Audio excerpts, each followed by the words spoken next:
ಅದನ್ನ ಗಟ್ಟಿಯಾಗಿ ಹಿಡ್ಕೋ.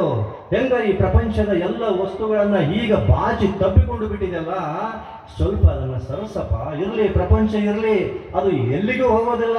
ನೀನು ಮಾಡಬೇಕಾಗ್ಯದ ಮಾಡ್ತಿದ್ದೀನಿ, ನಡಿಬೇಕಾಗ್ಯದ ನಡೀತದ. ಭಾಳ ಅದ್ರ ಬಗ್ಗೆ ಚಿಂತಿಸಕ್ಕೆ ಹೋಗಬೇಡ. ನಾನು ಮಾಡಬೇಕಾದದ್ದು ಏನಾದರೂ ಇತ್ತಂದ್ರೆ ಎರಡೂ ಕೈಯಿಂದ ಈಗ ಬಾಚಿ ತಪ್ಕೋಬೇಕಾದದ್ದು ಏನು ಅಂದ್ರೆ ಸದ್ಗುರುನಾಥನ ಚರಣವನ್ನ, ಪರಮಾತ್ಮನ ಧ್ಯಾನವನ್ನ, ಸುವಿಚಾರವನ್ನ.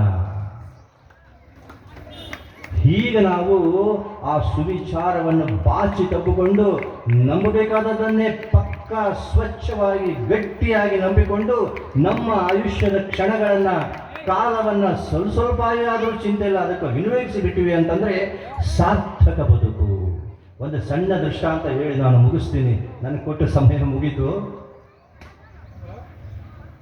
ಬಹಳ ವಿಶಾಲವಾದಂಥ ಒಂದು ನದಿ,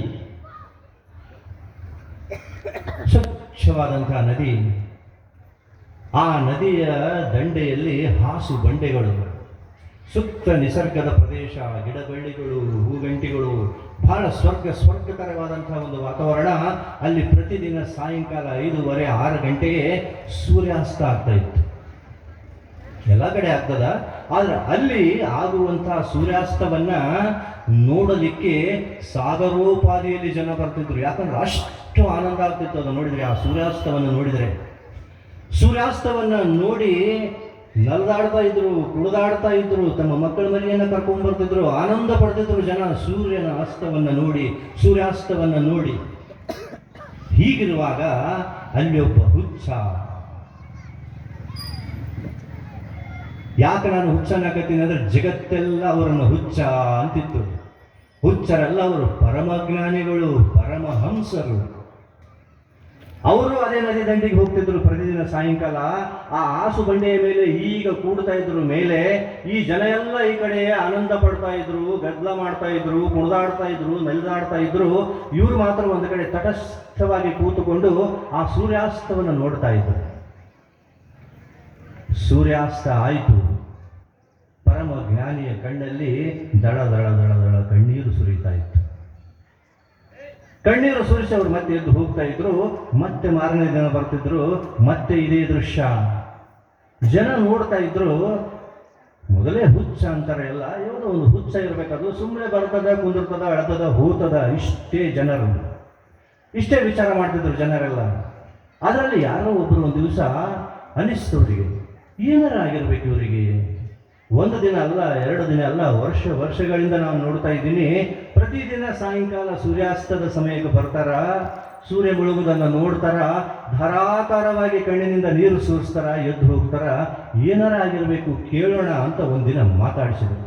ಸೂರ್ಯಾಸ್ತ ಆಗ್ತಿತ್ತು, ಇವ್ರು ನೋಡ್ತಾ ಇದ್ರು, ಕಣ್ಣೀರು ಸುರಿತಾ ಇತ್ತು. ಸೂರ್ಯಾಸ್ತ ಆಯಿತು, ಇನ್ನೇನು ಕಣ್ಣೀರು ಒರೆಸ್ಕೊಂಡು ಅವರು ಎದ್ದು ಹೋಗ್ತಾ ಇದ್ರು.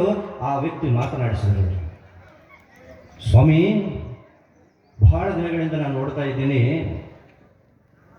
ಅಡುತ್ತೀರಲ್ಲ ಇಲ್ಲಿ ಬಂದು ಕುಂತು, ಏಕೆ, ಏನಾಯಿತು, ಏನು ತೊಂದರೆ, ಏನು ದುಃಖ ನಿಮಗೆ, ಏನಾದರೂ ಇದ್ರು ಹೇಳಿ. ಅವಾಗ ಅವರಂದ್ರು, ನೋಡಲ್ಲಿ ಸೂರ್ಯ ಮುಳುಗಿದ ಅಂದ್ರು. ಸೂರ್ಯ ಮುಳುಗಿದ, ಅದು ಸಹಜ ಪ್ರಕೃತಿಯ ನಿಯಮ. ದಿನ ಸೂರ್ಯ ಮುಳುಗುತ್ತಾನ, ಅದಕ್ಕೆ ಯಾಕೆ ಅಳಬೇಕು ಅಂತ ಕೇಳದಾಯ್ತು. ಅದಕ್ಕೆ ಹೇಳ್ತಾರೆ ನೀವು. ಹೌದು ಅಂದ್ರು ಅವರು. ಸೂರ್ಯ ಮುಳುಗುದನ್ನು ನೋಡಿ ಹತ್ರ ಏನರ್ಥದ? ಇಷ್ಟು ಜನ ಆನಂದ ಪಡಕತ್ತಾರ, ಆ ಸೂರ್ಯಾಸ್ತವನ್ನು ನೋಡಿ ಸಂತೋಷ ಪಡಕತ್ತಾರ, ಅದನ್ನು ಅನುಭವಿಸಕತ್ತಾರ. ನೀವ್ಯಾಕೆ ಕಣ್ಣೀರು ಹಾಕ್ತೀರಿ? ಸೂರ್ಯ ಮುಳುಗಿದ್ರೆ ಏನಾಯ್ತು, ಮತ್ತೆ ನಾಳೆ ಬರ್ತಾನ ಬಿಡಿ ಅಂದರು ಸಮಾಧಾನ ಮಾಡೋದಕ್ಕಾಗಿ.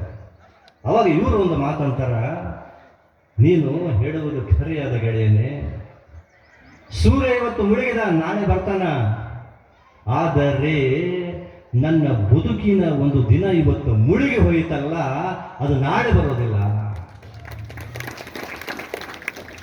ಇವತ್ತೊಂದು ದಿನ ನಂದು ವ್ಯರ್ಥವಾಗಿ ಹೋಯಿತಲ್ಲ, ನನಗೆ ಜಗನ್ಮಾತೆಯ ದರ್ಶನ ಆಗಲಿಲ್ಲ, ನನಗೆ ಬ್ರಹ್ಮದ ದರ್ಶನ ಆಗಲಿಲ್ಲ, ನನಗೆ ಆನಂದ ಲಭಿಸಲಿಲ್ಲ.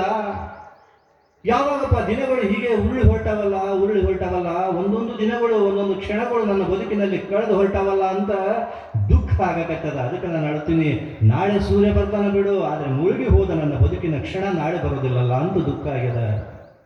ಏನು ಸುಂದರ ಉದಾಹರಣೆ! ಜ್ಞಾನಿಗಳು ನಮಗೆ ಹೇಗೆ ಯಾಕೆ ಕಲಿಸ್ತಾರ ಅಂತಂದರೆ ಎಚ್ಚರಿಸ್ತಾರ.